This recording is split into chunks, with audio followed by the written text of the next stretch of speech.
Hi friends, welcome to TipsLavanya YouTube channel.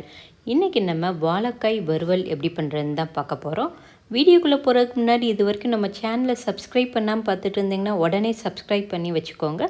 கூடவே bell ஐக்கனே click பண்ணிக்கோங்க. அப்போ தான் நாங்கள் போடுற வீடியோஸ் உங்களுக்கு நோட்டிஃபிகேஷனில் வந்து சேரும். வாங்க வாழைக்காய் வறுவல் எப்படி பண்ணுறதுன்னு வீடியோக்குள்ளே போய் பார்க்கலாம்.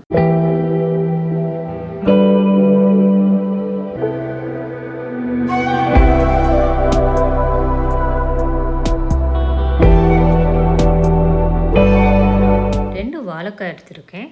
அதை முன்னாடியும் பின்னாடியும் கட் பண்ணிக்கோங்க. கட் பண்ணதுக்கப்புறமா வாழைக்காயோட தோலை நல்லா சீச்சு எடுத்துருங்க. வாழைக்காயை தோல் சீச்சதுக்கப்புறமா ரவுண்டாக கட் பண்ணிக்கோங்க.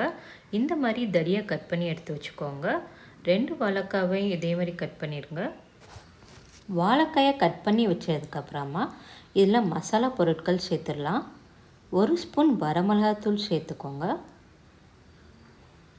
1/4 ஸ்பூன் மஞ்சள்தூள் சேர்த்துடலாம். 1/2 ஸ்பூன் கரம் மசாலா தூள் சேர்த்துடலாம். 1 ஸ்பூன் பச்சரிசி மாவு சேர்த்துடலாம். பச்சரிசி மாவு சேர்த்துட்டு பண்ணும்போது மொறுமொறுன்னு சூப்பராக வரும். தேவையான அளவு உப்பு சேர்த்துக்கோங்க. இது எல்லாத்தையும் நல்லா கலந்து விட்டுருங்க.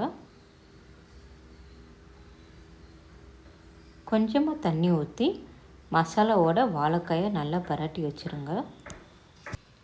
வாழைக்காயை மசாலாவோட பரட்டி வச்சதுக்கப்புறமா இதை எண்ணெயில் பொரிச்சு எடுத்துடலாம். அடுப்பில் ஒரு கடாயை வச்சு எண்ணெய் ஊற்றி எண்ணெயை நல்லா காய வச்சிடலாம். எண்ணெய் நல்லா காஞ்சதுக்கப்புறமா நம்ம மசாலாவில் பரட்டி வச்சுருக்க வாழைக்காயை ஒன்று ஒன்றா போட்டுக்கோங்க. ஒன்றோடு ஒன்று ஒட்டாமல் தனித்தனியாக போட்டு வேக வச்சுருங்க. ஒரு பக்கம் வெந்ததுக்கப்புறமா எல்லாத்தையும் திருப்பி போட்டு வேக வச்சுருங்க.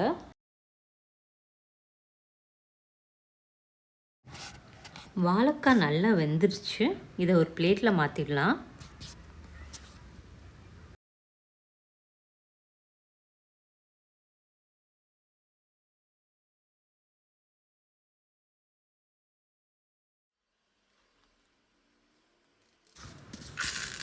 அடுத்து இந்த எண்ணெயிலே கருவேப்பிலையை போட்டு தாளித்து எடுத்துடலாம்.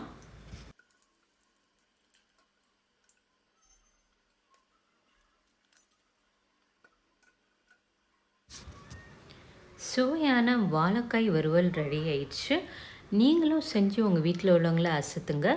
உங்கள் எக்ஸ்பீரியன்ஸை மறக்காமல் கமெண்ட்டில் சொல்லுங்கள். தேங்க்ஸ் ஃபார் வாட்சிங்.